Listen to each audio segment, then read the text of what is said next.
Assalamualaikum dan salam sejahtera guys. Okey, sekarang ni kita berada di salah satu projek yang baru MACB di Sungai Petani. Okey, rumah ni jenis semi single story corner lot. Alright, jom kita tengok dalam.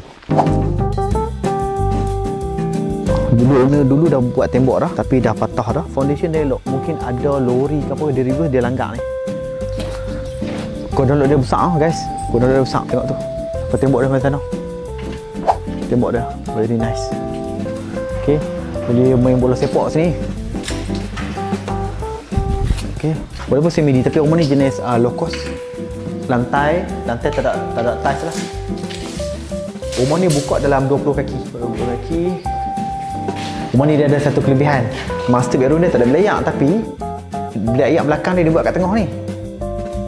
So bila pecah ni kita boleh pakai ni lah. Kita buat satu bilik air baru. Tengah ni jenis lock ni lama tu.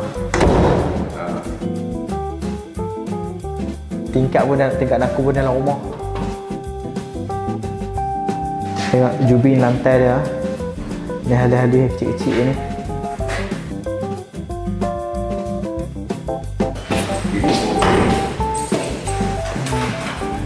Kita tengok ada kesan anai-anai tak kat sini.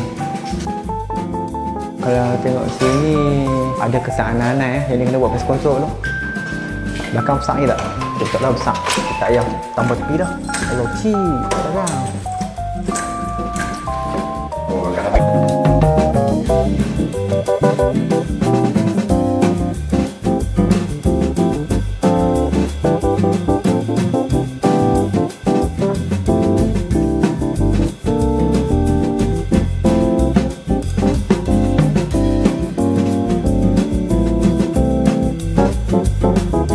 jadi kepada tuan-tuan dan puan-puan di luar sana yang ingin membina rumah di atas tanah sendiri ataupun ingin renovasi ataupun ingin menggunakan hikmat interior designer ataupun ingin menggunakan hikmat pelukis plan, kontak je Abang Fian. Alright guys, jumpa lagi.